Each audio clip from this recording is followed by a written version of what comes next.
All right. Hello, Dan. Hello, Aaron. Little Stormy is joining me for my second ever YouTube video and fittingly probably second ever copyright strike.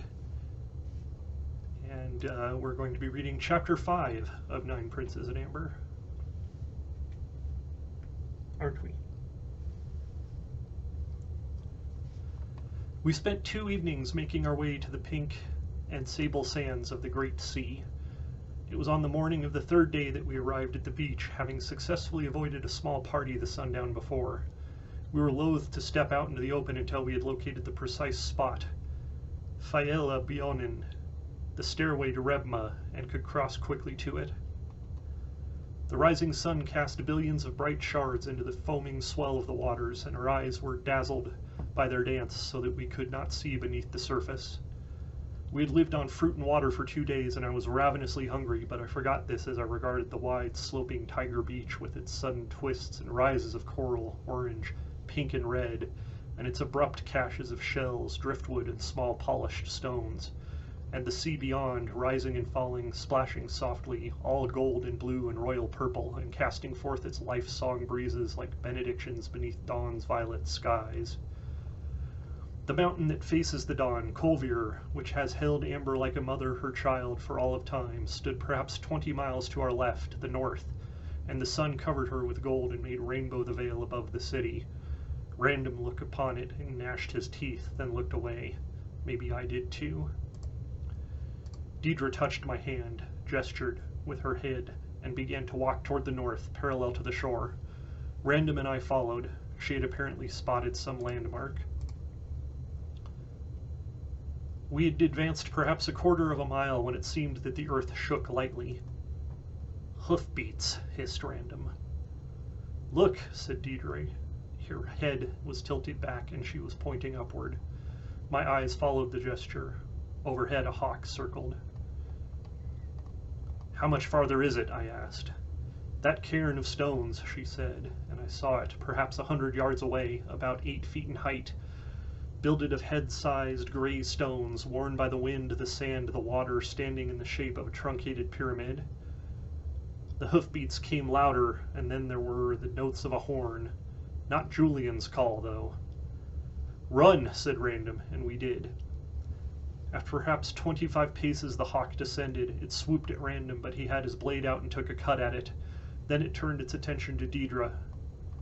I snatched my own blade from its sheath and tried a cut. Feathers flew. It rose and dropped again, and this time my blade hit something hard, and I think it fell, but I couldn't tell for sure because I wasn't about to stop and look back. The sound of hoofbeats was quite steady now and loud, and the horn notes were near at hand. We reached the cairn, and Deidre turned at right angles to it and headed straight toward the sea. I was not about to argue with someone who seemed to know what she was doing. I followed, and from the corner of my eye I saw the horsemen.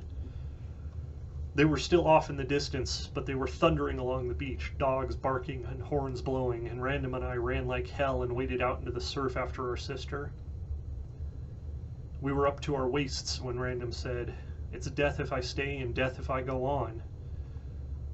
"One is imminent," I said, "and the other may be open to negotiation. Let's move." We did. We were on some sort of rocky surface which descended into the sea. I didn't know how we would breathe while we walked it, but Deidre didn't seem worried about it, so I tried not to be. But I was. When the water swirled and swished about our heads, I was very worried.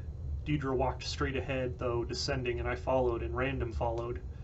Each few feet there was a drop. We were descending an enormous staircase, and it was named Faella Bionin, I knew. One more step would bring the water above my head, but Deidre had already dropped below the waterline. So I took a deep breath and took the plunge. There were more steps, and I kept following them. I wondered why my body was not naturally buoyed above them, for I continued to remain erect, and each step bore me downward as though on a natural staircase, though my movements were somewhat slowed. I began wondering what I'd do when I could hold my breath no longer. There were bubbles about Random's head and Deidre's. I tried to observe what they were doing, but I couldn't figure it. Their breasts seemed to be rising and falling in a normal manner. When we were about 10 feet beneath the surface, Random glanced at me from where he moved at my left side, and I heard his voice.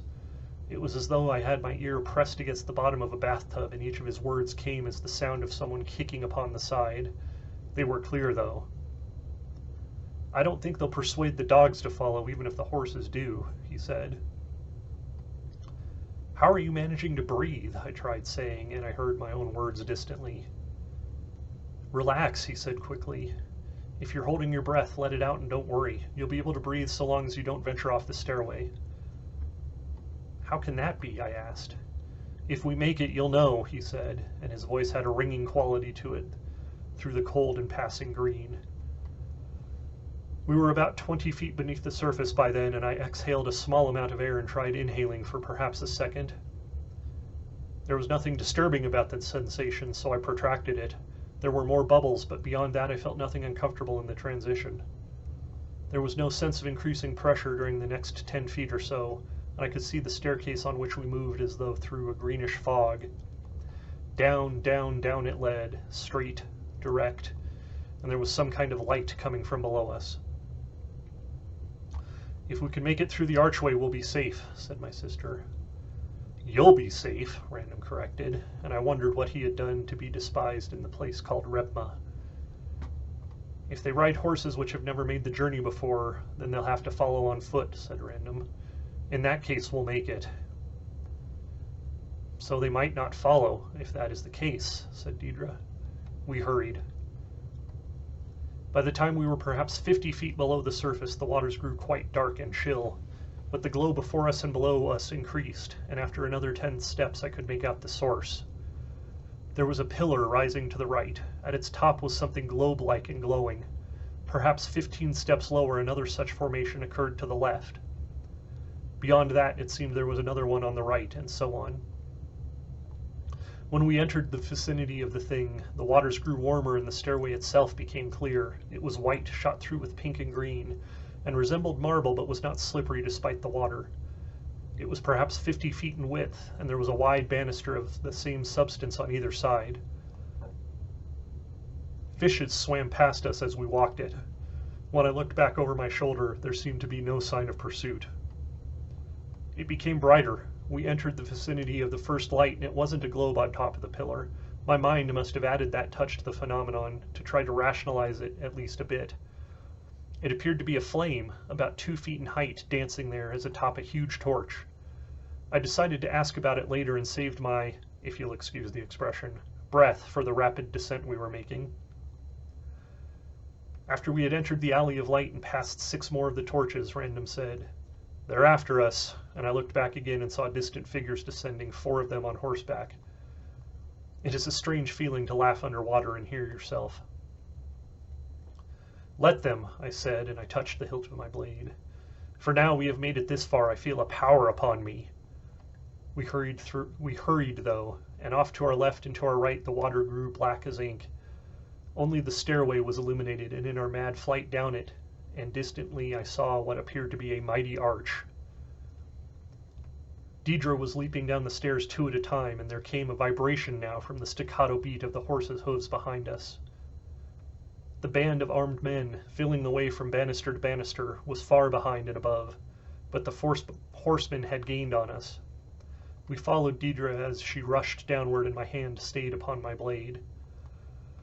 3, 4, 5, we passed that many lights before I looked back again and saw that the horsemen were perhaps 50 feet above us. The footmen were now almost out of sight. The archway loomed ahead, perhaps 200 feet distant. Big, shining like alabaster, and carved with tritons, sea nymphs, mermaids, and dolphins it was, and there seemed to be people on the other side of it. "They must wonder why we have come there," said Random. "It will be an academic point if we don't make it," I replied, hurrying, as another glance revealed that the horsemen had gained 10 feet on us. I drew my blade then, and it flashed in the torchlight. Random followed suit. After another 20 steps or so, the vibrations were terrible within the green, and we turned so as not to be cut down as we ran.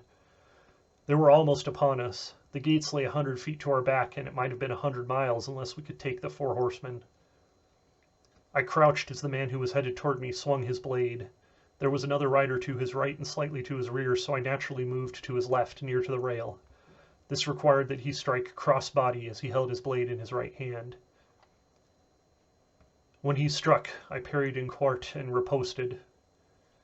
He was leaning far forward in the saddle, and the point of my blade entered his neck on the right side. A great billow of blood, like crimson smoke, arose and swirled within the greenish light. Crazily, I wished Van Gogh were there to see it. The horse continued past, and I leaped at the second rider from the rear. He turned to parry the stroke, succeeded, but the force of his speed through the water and the strength of my blow removed him from the saddle. As he fell, I kicked and he drifted. I struck at him, hovering there above me, and he parried again, but this carried him beyond the rail. I heard him scream as the pressure of the waters came upon him. Then he was silent. I turned my attention then to Random, who had slain both a horse and a man and was dueling with the second man on foot. By the time I had reached them, he had slain the man and was laughing. The blood billowed above them, and I suddenly realized that I had known mad, sad, bad Vincent van Gogh, and it really was too bad that he couldn't have painted this. The footmen were perhaps 100 feet behind us, and we turned and headed toward the arches. Deirdre had already passed through them. We ran, and we made it. There were many swords at our sides, and the footmen turned back. Then we sheathed our blades, and Random said, "I've had it." And we moved to join with the band of people who had stood to defend us. Random was immediately ordered to surrender his blade, and he shrugged and handed it over. Then 2 men came and stood on either side of him, and a third at his back, and we continued down the stair.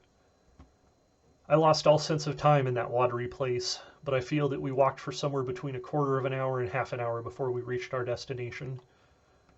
The golden gates of Rebma stood before us. We passed through them. We entered the city.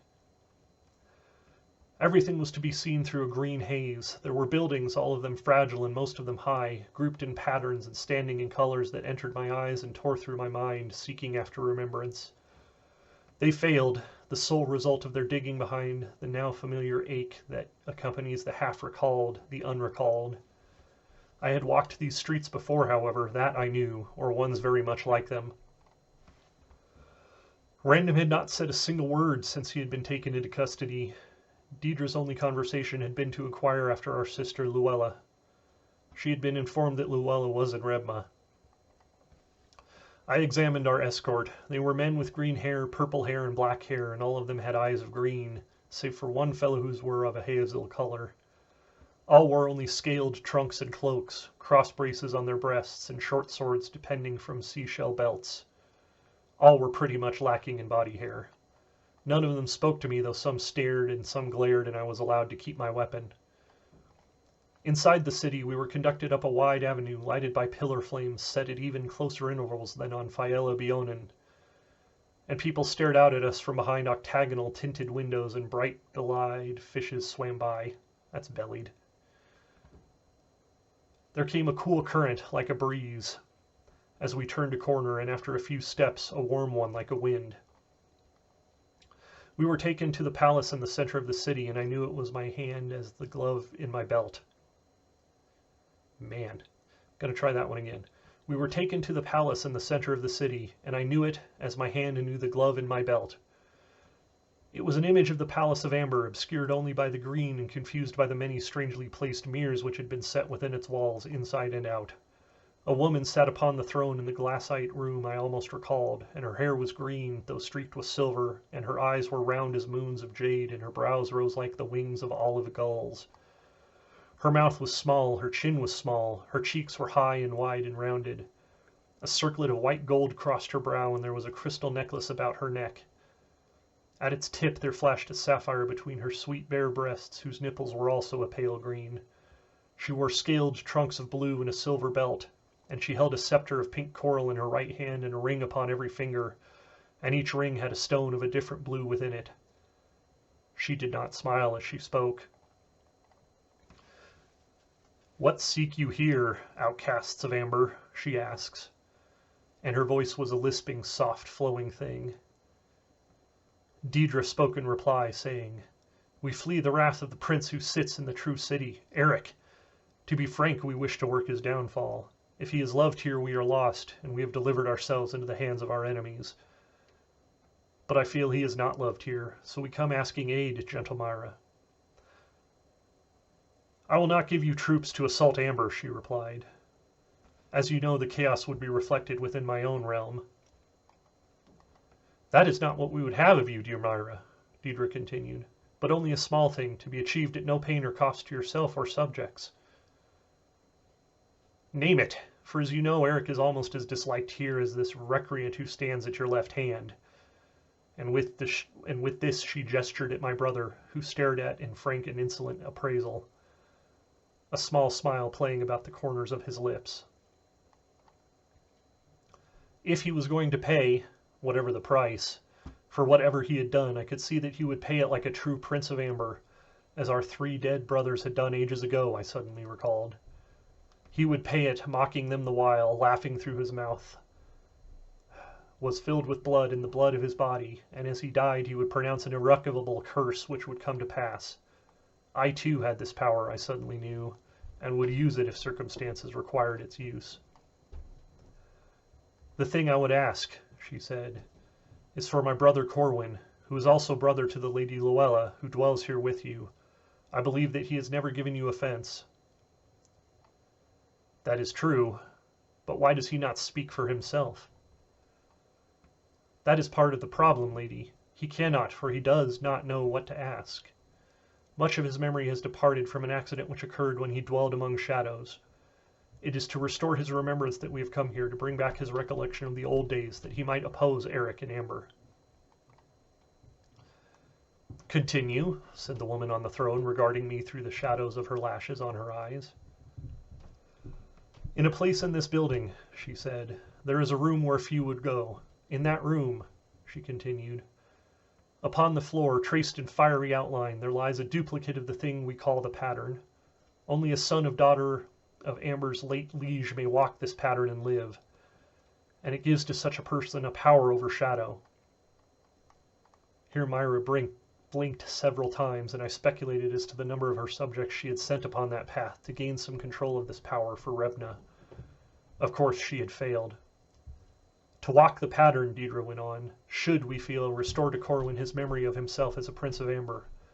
He cannot go to Amber to do it, and this is the only place I know where it is duplicated, other than Tir na Nogth, where we of course may not go at this time. Myra turned her gaze upon my sister, swept it over random, returned it to me. Is Corwin willing to essay this thing? She asked. I bowed. Willing, milady, I said, and she smiled then. Very well, you have my permission. I can guarantee you no guarantees of safety beyond my realm, however. As to that, your majesty, said Deidre, we expect no boons, but will take care of it ourselves upon our departure. Save for Random, she said, who will be quite safe. What mean you? Asked Deidre, for Random would not, of course, speak for himself under the circumstances. Surely you recall, she said, that one time Prince Random came into my realms as a friend, and did thereafter depart in haste with my daughter Morganth. I have heard this said, Lady Myra, but I am not aware of the truth or the baseness of the tale. It is true, said Myra, and a month thereafter she was returned to me. Her suicide came some months after the birth of her son Martin.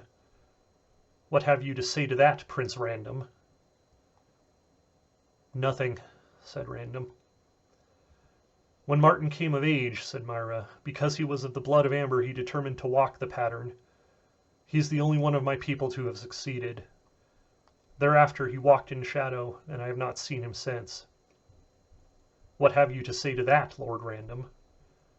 Nothing, Random replied. Therefore I will punish thee, Myra continued. You shall marry the woman of my choice and remain with her in my realm for a year's time, or you will forfeit your life. What say you to that, Random? Random said nothing, but he nodded abruptly. She struck her scepter upon the arm of her turquoise throne. Very well, she said, so be it. And so it was.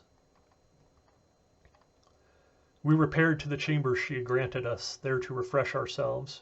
Subsequently, she appeared at the door of my own. "Hail, Myra," I said. "Lord Corwin of Amber," she told me. "Often have I wished to meet thee." "And I thee," I lied. "Your exploits are legend." "Thank you, but I barely recall the high points." "May I enter here?" "Certainly," and I stepped aside. She moved into the well-appointed suite she had granted me. She seated herself upon the edge of the orange couch. "When would you like to essay the pattern?" "As soon as possible," I told her. She considered this, then said, "Where have you been among shadows?" "Very far from here," I said, "in a place that I learned to love." "It is strange that the Lord of Amber should have this capacity." "What capacity?" "To love," she replied. Perhaps I chose the wrong word. "I doubt it," she said, "for the ballads of Corwin do touch upon the strings of the heart." "The lady is kind." "But not wrong," she replied. "I'll give you a ballad one day." "What did you do when you dwelled in shadow?" "It occurs to me that I was a professional soldier, madam. I fought for whoever would pay me. Also I composed the words and music to many popular songs." "Both these things occur to me as logical and natural." "Pray tell me, what of my brother Random?" "He will marry with a girl among my subjects who is named Vial. She is blind and has no wooers among our kind." "Are you certain," said I, "that you do the best thing for her?"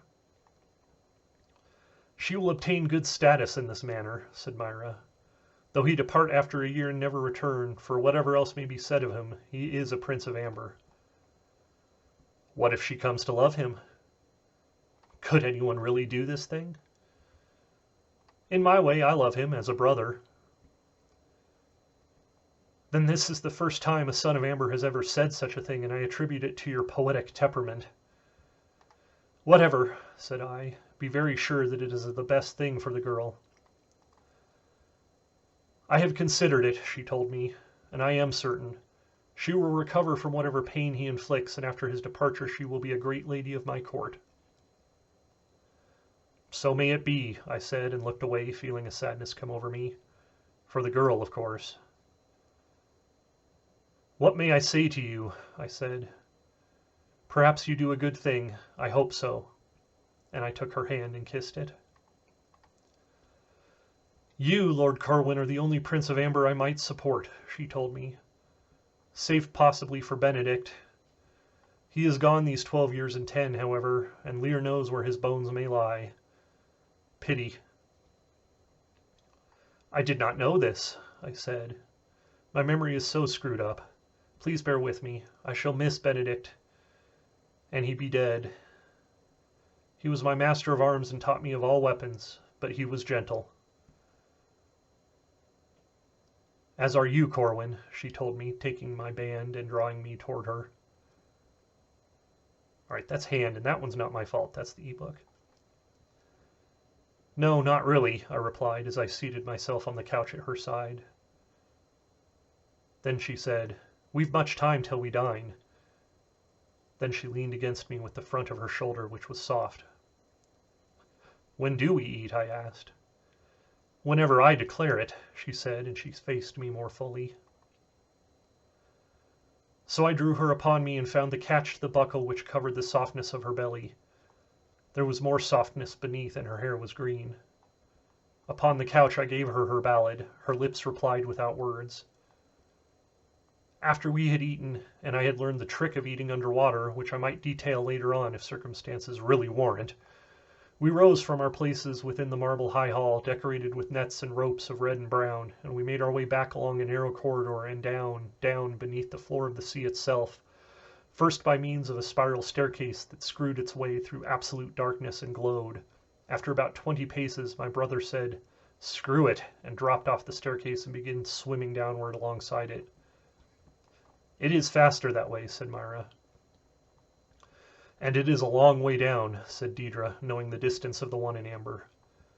So we all stepped off and swam downward through the darkness beside the glowing, twisting thing. It took perhaps 10 minutes to reach the bottom, but when our feet touched the floor, we stood with no tendency to drift.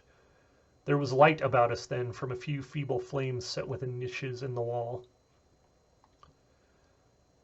Why is this part of the ocean, within the double of amber, so different from the waters elsewhere? I asked. Because that's the way it is, said Deidre, which irritated me. We were in an enormous cavern, and tunnels shot off from it in all directions. We moved toward one. After walking along it for an awfully long while, we began to encounter side passages, some of which had doors or grills before them, and some of which did not. At the seventh of these we stopped. It was a huge gray door of some slate-like substance, bound in metal, towering to twice my height. I remembered something about the size of Tritons as I regarded that doorway. Then Myra smiled, just at me, and produced a large key from a ring upon her belt and set it within the lock. She couldn't turn it, though. Perhaps the thing had been unused for too long. Random growled and his hand shot forward, knocking hers aside. He seized the key in his right hand and twisted. There came a click. Then he pushed the door open with his foot and we stared within. In a room the size of a ballroom, the pattern was laid. The floor was black and looked smooth as glass, and on the floor was the pattern. It shimmered like the cold fire that it was, quivered, made the whole room seem somehow unsubstantial.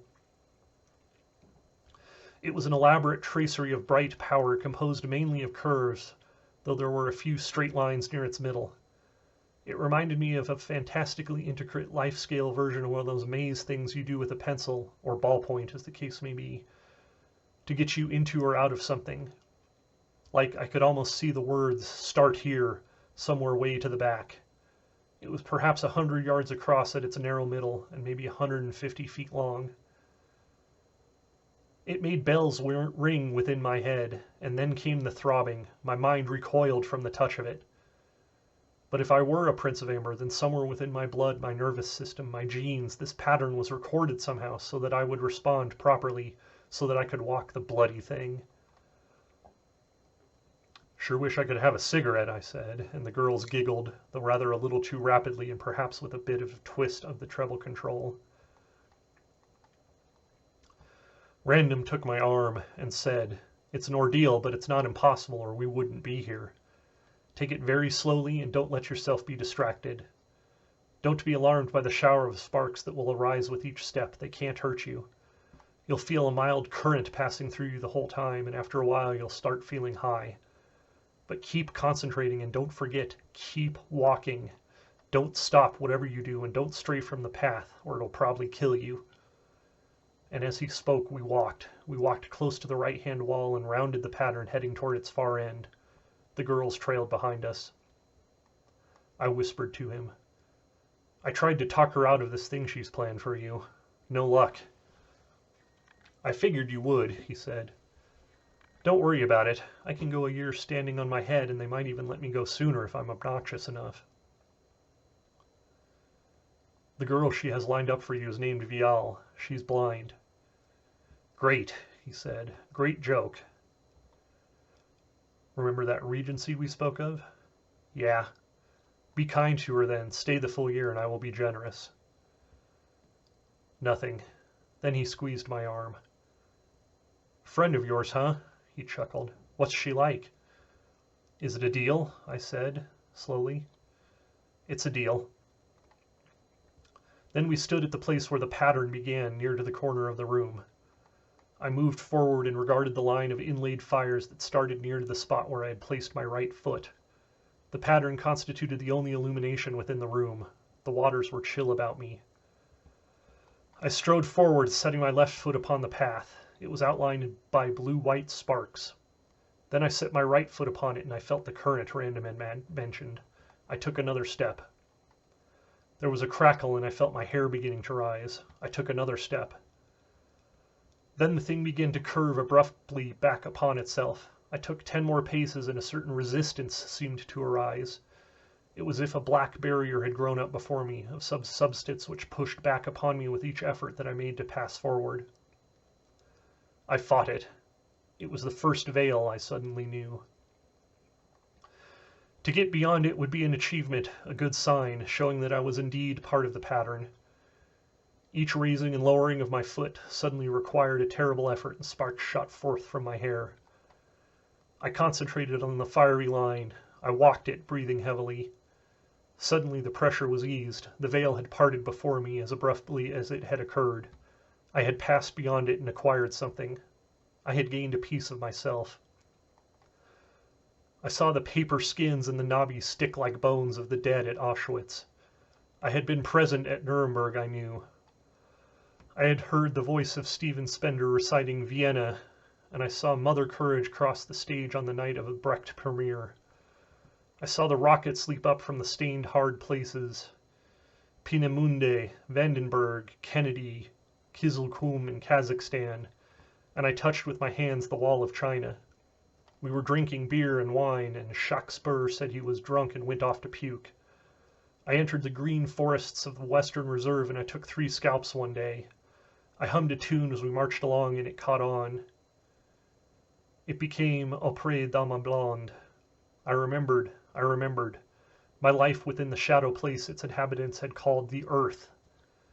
3 more steps, and I held a bloody blade and saw 3 dead men and my horse on which I had fled the revolution in France.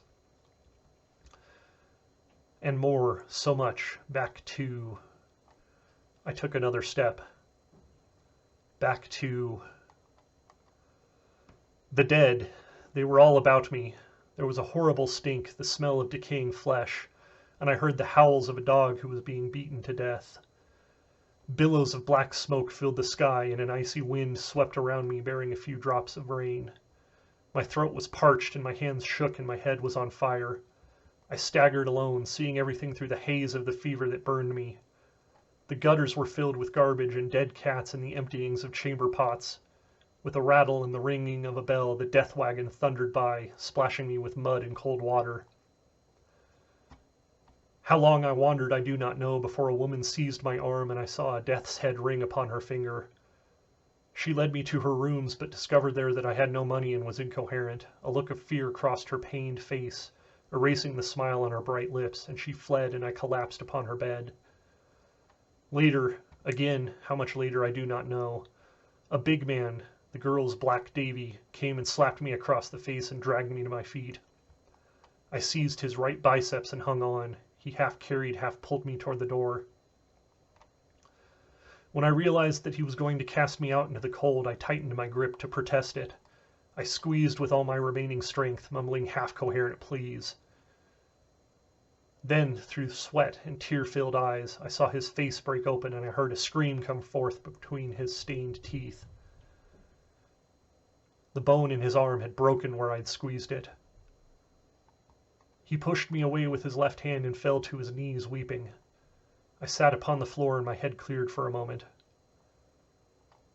I am staying here, I said, until I feel better. Get out. If you come back, I'll kill you. You've got the plague, he cried. They'll come for your bones tomorrow. And he spat then, got to his feet, and staggered out. I made it to the door and barred it. Then I crawled back to the bed and slept. If they came for my bones the next day, they were disappointed. For perhaps 10 hours later, in the middle of the night, I woke in a cold sweat and realized my fever had broken. I was weak but rational once more. I realized that I had lived through the plague. I took a man's cloak I found in the wardrobe and took some money I found in a drawer. Then I went forth into London and the night, in a year of the plague, looking for something. I had no recollection of who I was or what I was doing there. That was how it had started. I was well into the pattern now, and the sparks flashed continually about my feet, reaching to the height of my knees. I no longer knew which direction I faced, or where Random and Deidre and Myra stood. The currents swept through me, and it seemed my eyeballs were vibrating. Then came a pins and needle feeling in my cheeks and a coldness on the back of my neck. I clenched my teeth to keep them from chattering. The auto accident had not given me my amnesia. I had been without full memory since the reign of Elizabeth I. Flora must have concluded that the recent accident had restored me. She had known of my condition. I was suddenly struck by the thought that she was on that shadow earth mainly to keep tabs on me. Since the 16th century, then? That I couldn't say. I'd find out, though. I took 6 more rapid steps, reaching the end of an arc and coming to the beginning place of a straight line. I set my foot upon it, and with each step that I took, another barrier began to rise against me. It was the second veil. There was a right angle turn, then another, then another. I was a Prince of Amber. It was true. There had been 15 brothers and 6 were dead. There had been 8 sisters and 2 were dead, possibly 4. We had spent much of our time wandering in shadow, or in our own universes. It is an academic, though valid philosophical question as to whether one with power over shadow could create his own universe. Whatever the ultimate answer, from a practical point, we could. Another curve began, and it was as though I were walking in glue as I moved slowly along it. 1, 2, 3, 4. I raised my fiery boots and let them down again. My head throbbed, and my heart felt as though it were fibrillating to pieces. Or fibrillating. Amber. The going was suddenly easy once more as I remembered Amber. Amber was the greatest city which had ever existed or ever would exist. Amber had always been and always would be, and every other city, everywhere, every other city that existed was but a reflection of a shadow of some phase of Amber. Amber, Amber, Amber. I remember thee. I shall never forget thee again. I guess deep inside me I never really did, through all those centuries I wandered the shadow earth, for often at night my dreams were troubled by images of thy green and golden spires and thy sweeping terraces. I remember thy wide promenades and the decks of flowers, golden and red. I recall the sweetness of thy airs and the temples, palaces, and pleasances thou contained, will always contain. Amber, immortal city from which every other city has taken its shape. I cannot forget thee, even now, nor forget that day on the pattern of Rebma, when I remembered thee within thy reflected walls, fresh from a meal after starvation and the loving of Myra. But nothing could compare with the pleasure and love of remembering thee. And even now, as I stand contemplating the course of chaos, telling this story to the only one present to hear, that perhaps he may repeat it, that it will not die after I have died within, even now I remember thee with love, city that I was born to rule. 10 paces, then a swirling filigree of fire confronted me.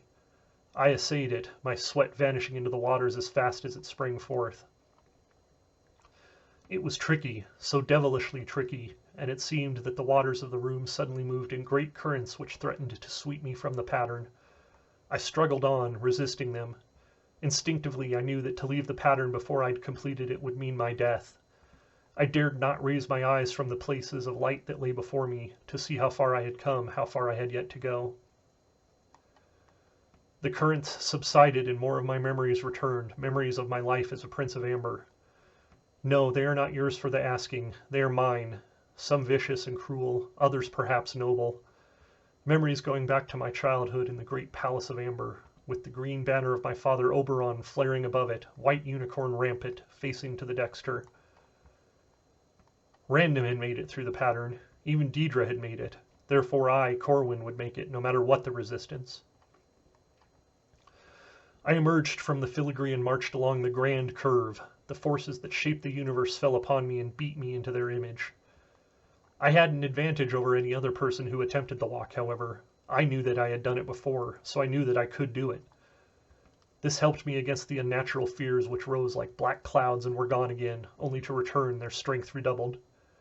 I walked the pattern, and I remembered all. I remembered all the days before my centuries on the shadow earth, and I remembered other places of shadow, many of them special and dear to me, and one which I loved above all, save for Amber.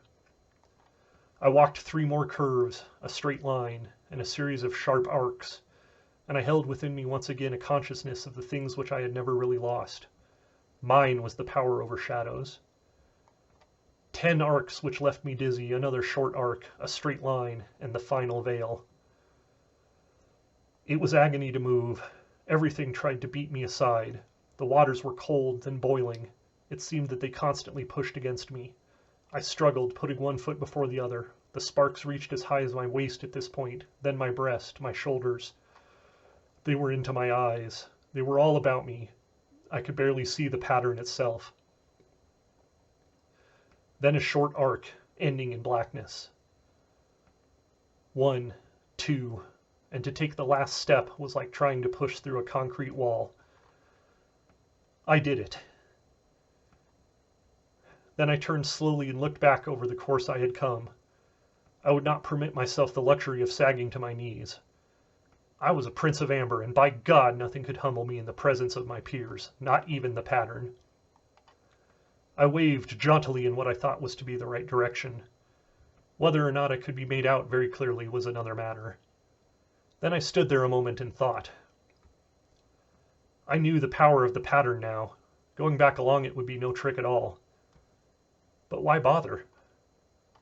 I lacked my deck of cards, but the power of the pattern could serve me just as well. They were waiting for me, my brother and sister, and Myra with her thighs like marble pillars.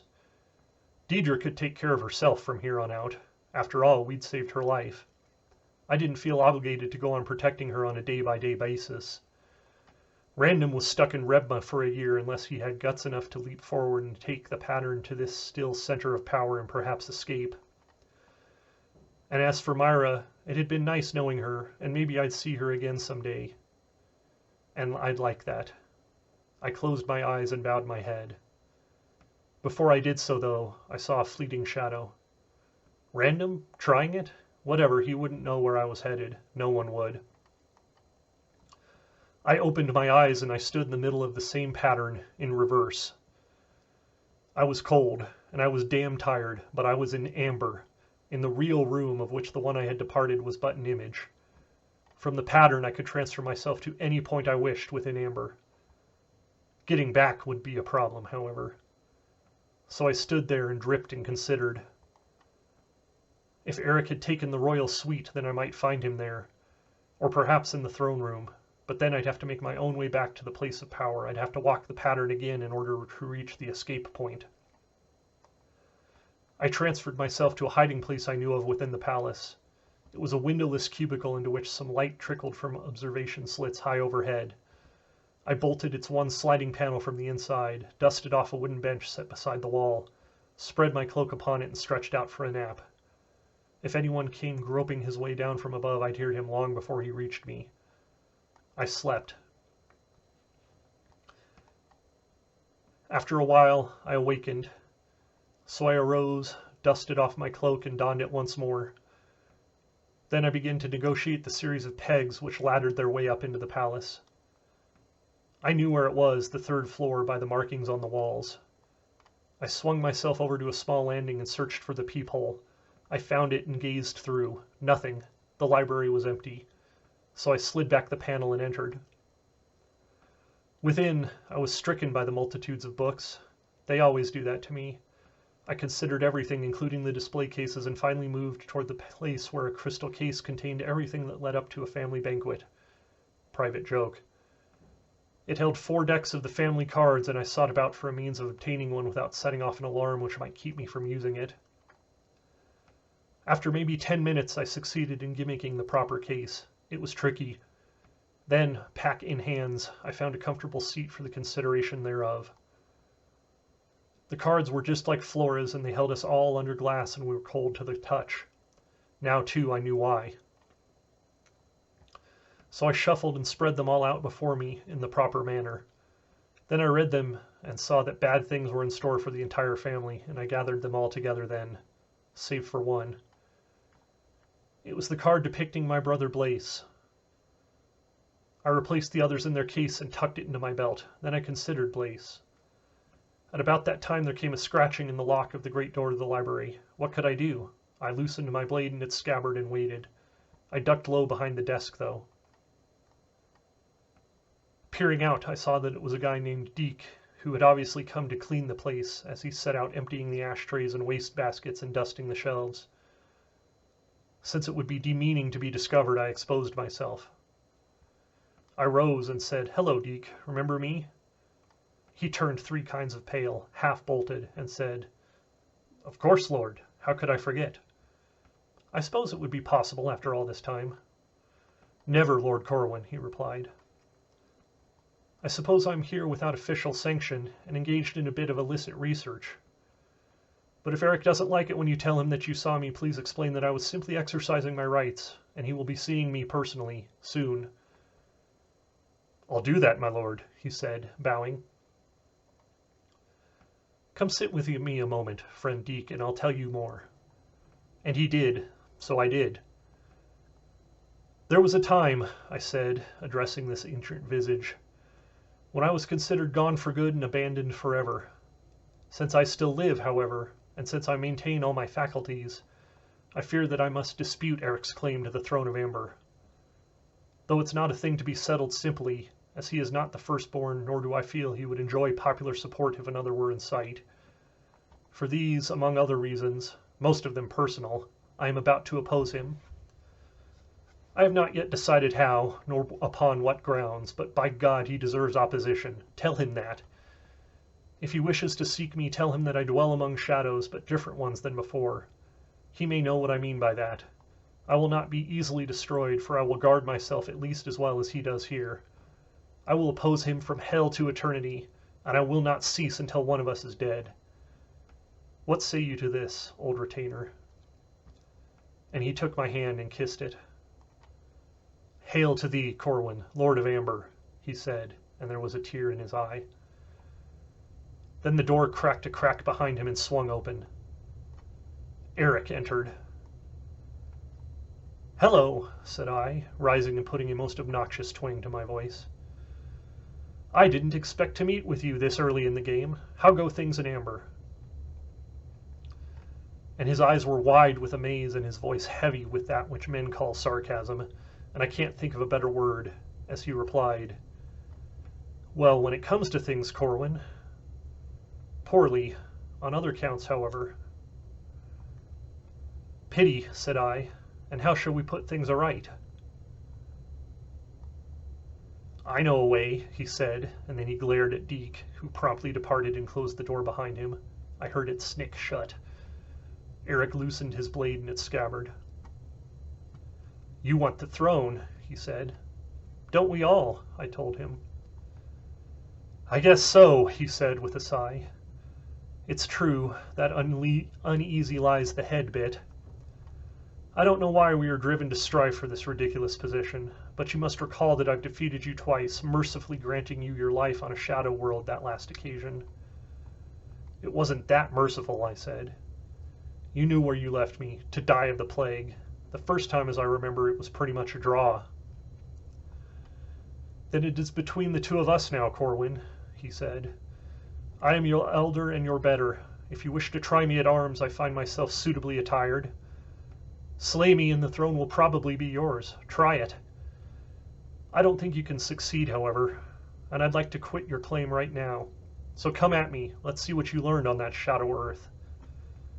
And his blade was in his hand and mine in mine. I moved around the desk. What an enormous chutzpah you possess, I told him.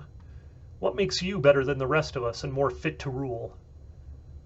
The fact that I was able to occupy the throne, he replied. Try and take it. And I did. I tried a head cut which he parried, and I parried his riposte to my heart and cut at his wrist. He parried this and kicked a small stool between us. I set it aside, hopefully in the direction of his face, with my right toe, but it missed and he had at me again. I parried his attack and he mine. Then I lunged, was parried, was attacked, and parried again myself. I tried a very fancy attack I'd learned in France, which involved a beat, a feint in quarte, a feint in sixte, and a lunge veering off into an attack on his wrist. I nicked him and the blood flowed. Oh, damnable brother, he said, retreating. Report has it random accompanies thee. This is true, said I. More than one of us are assembled against you.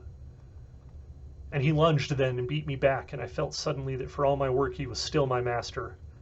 He was perhaps one of the greatest swordsmen I had ever faced. Suddenly had the feeling that I couldn't take him, and I parried like mad and retreated in the same fashion as he beat me back step by step. We'd both had centuries under the greatest masters of the blade in the business.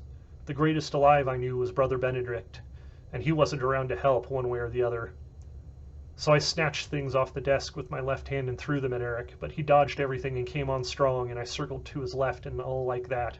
But I couldn't draw the point of his blade from my left eye, and I was afraid. The man was magnificent. If I didn't hate him so, I would have applauded his performance. I kept backing away, and the fear and the knowledge came upon me. I knew I still couldn't take him. He was a better man than I was when it came to the blade. I cursed this, but I couldn't get around it. I tried 3 more elaborate attacks and was defeated on each occasion. He parried me and made me retreat before his own attacks. Now, don't get the wrong idea. I'm damn good. It's just that he seemed better. Then there were some alarms and excursions in the hall outside. Eric's retainers were coming, and if he didn't kill me before they arrived, I was confident that they'd do the job, probably with a bolt from a crossbow. There was blood dripping from his right wrist. His hand was still steady, but I had the feeling then that under other circumstances, by fighting a defensive fight, I just might be able to wear him down with that wrist injury going against him. And perhaps I could get through his guard at the proper moment when he began to slow. I cursed softly, and he laughed. "You're a fool to have come here," he said. He didn't realize what I was doing until it was too late. I'd been retreating under the door until the door was at my back. It was risky, leaving myself with no room for retreat, but it was better than sure death. With my left hand, I managed to drop the bar. It was now a big, heavy door, and they'd have to knock it down to get in. That gave me a few more minutes. It also gave me a shoulder wound from an attack I could only partly parry as I dropped the bar. But it was my left shoulder. My sword arm remained intact. I smiled to put up a good front. "Perhaps you were a fool to enter here," I said. "You're slowing, you know." And I tried a hard, fast, vicious attack. He parried it, but fell back 2 paces in doing so. "That wound is getting to you," I added. "Your arm's weakening." You could feel the strength leaving it. "Shut up," he said, and I'd realized I'd gotten through to him. This increased my chances by several percent, I decided, and I pressed him as hard as I could, realizing I couldn't keep that pace up very long. But Eric didn't realize it. I'd planted the seeds of fear, and he fell back before my sudden onslaught. There was a banging on the door, but I didn't have to worry about that for a while anyway. "I'm going to take you, Eric," I said. "I'm tougher than I used to be, and you've had it, brother." I saw the fear begin in his eyes, and it spread over his face, and his style shifted to follow suit. He began fighting a completely defensive battle, backing away from my attack. I'm sure he wasn't faking either. I felt I had bluffed him, for he had always been better than I. But what if it had been partly psychological on my part too? What if I had almost beaten myself with this attitude, which Eric had helped foster? What if I had bluffed myself all along? Maybe I was as good. With a strange sense of confidence, I tried the same attack I had used before, and I scored, leaving another trail of red on his forearm. "That was rather stupid, Eric," I said, "to fall for the same trick twice." And he backed around a wide chair. We fought across it for a time. The banging on the door stopped, and the voices which had been shouting inquiries through it fell silent. "They've gone for axes," Eric panted. "They'll be in here in no time."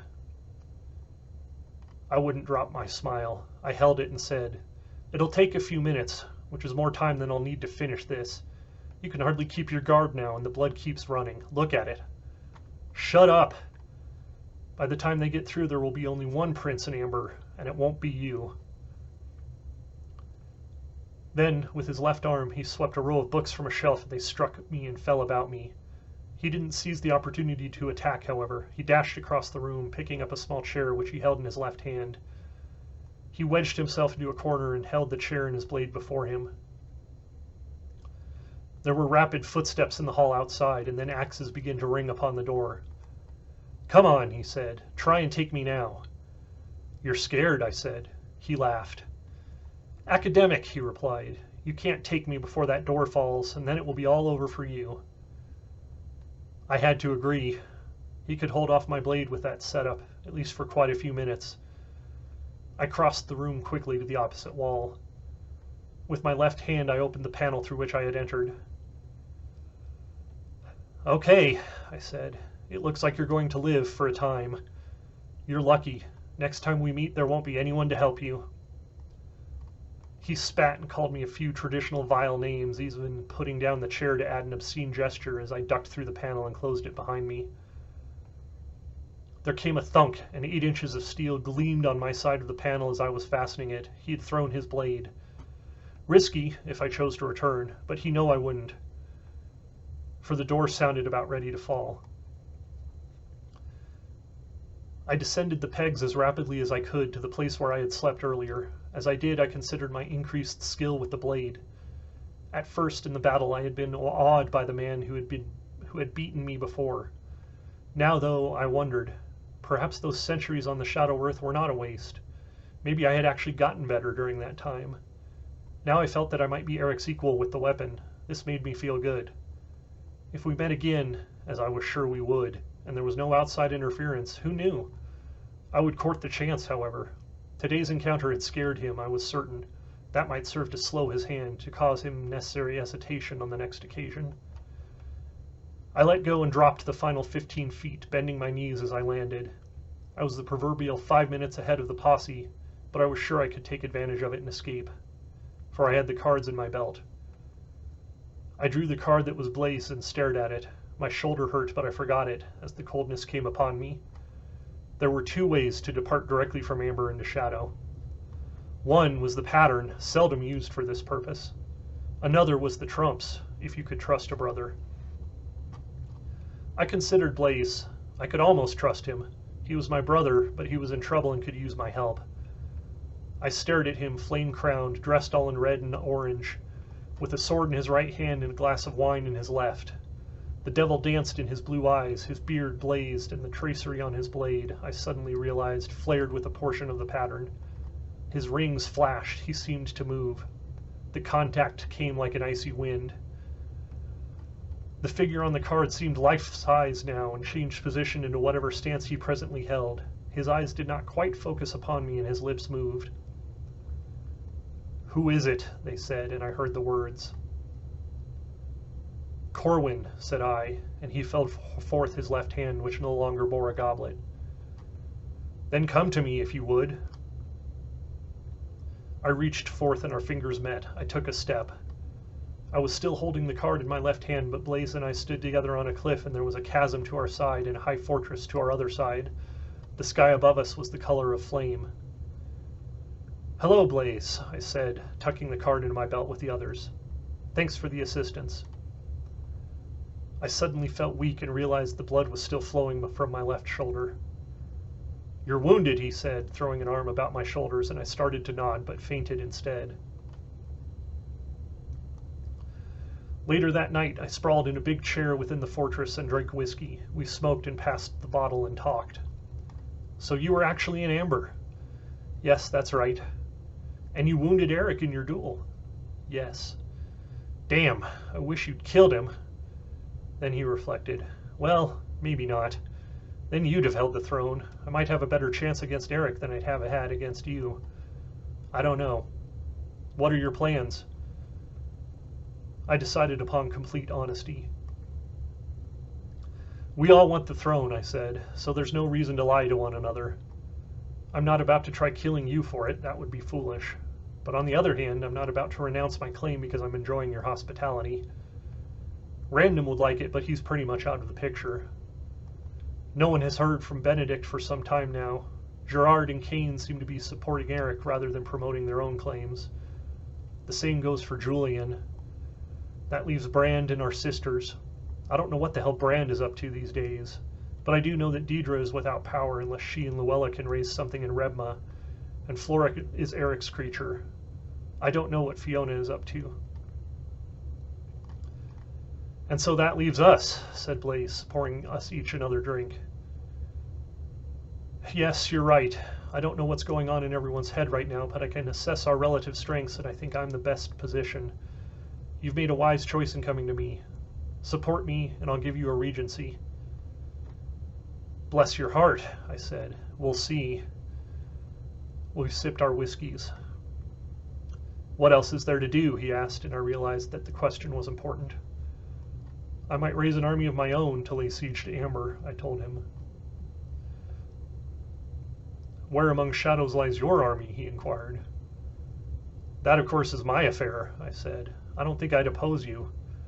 When it comes to Marnox, I'd like to see either you, me, Gerard, or Benedict, if he still lives, upon the throne. Preferably you, of course. Of course. Then we understand one another, so I think we can work together for the time being. And I agreed, else I would not have delivered myself into your hands. He smiled within his beard. You needed someone, he said, and I was the lesser evil. True, I agreed. I wish Benedict were here. I wish Gerard had not sold out. Wishes, wishes, I told him. Wish in one hand and do something else in the other, and squeeze them both and see which comes true. Well taken, he said. We smoked a while in silence. How far can I trust you? He asked. As far as I can trust you. Then let's make a deal. Frankly, I had thought you dead for many years. I hadn't foreseen your showing up at a crucial time and pressing your own claim. But you're here, and that's that.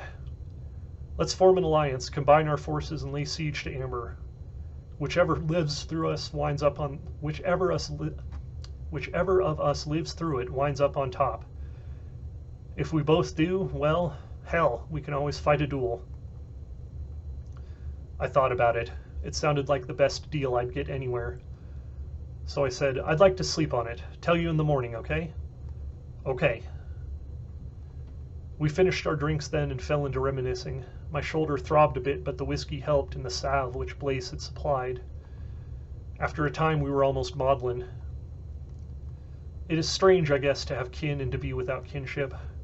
For as long as our lives had led us along our separate paths. Lord, we talked the moon out of the heavens before either of us grew tired. Then he clapped me upon my good shoulder and told me that he was beginning to feel his load and that a servant would be by in the morning to bring me my breakfast. I nodded, we embraced, and he retired.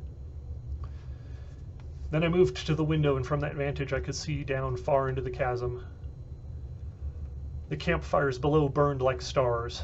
There were thousands of them, and I could tell that Blaise had assembled a mighty force, and I was envious. But on the other hand, it was a good thing. If anyone could take Eric, it was probably Blaise. He wouldn't be a bad thing in Amber. It was just that I preferred me. Then I watched a while longer, and I saw that strange shapes moved among the lights. I wondered then as to the nature of his army. Whatever, it was more than I possessed. I made my way back to the table and poured a final drink. Before I quaffed it, however, I lighted a taper. In its light, I withdrew the pack of cards I had stolen. I spread them before me, and I came across the one depicting Eric. I laid it in the center of the table and put the rest away. After a time, it came to life, and I saw Eric in his sleeping garments, and I heard the words, "Who is it?" His arm was bound. "Me," I said. "Corwin. How are you?" He cursed then, and I laughed. This was a dangerous game, and maybe the whiskey had contributed to it, but I continued. "I just felt like telling you that all goes well with me. I also wanted to advise you that you were right when you spoke of the uneasy head. You won't be wearing it long, though. So cheerio, brother. The day I come again to Amber is the day you die. Just thought I'd tell you, since that day is not far off." "Come ahead," he told me, "and I'll not want for grace in the matter of your passing." His eyes focused on me then, and we were close. I thumbed my nose at him and passed my palm over the card. It was like hanging up a telephone, and I shuffled Eric in with all the rest. I wondered, though, as I approached sleep, concerning those troops of Blaise which occupied the defile below, and I thought upon Eric's defenses. It would not be easy.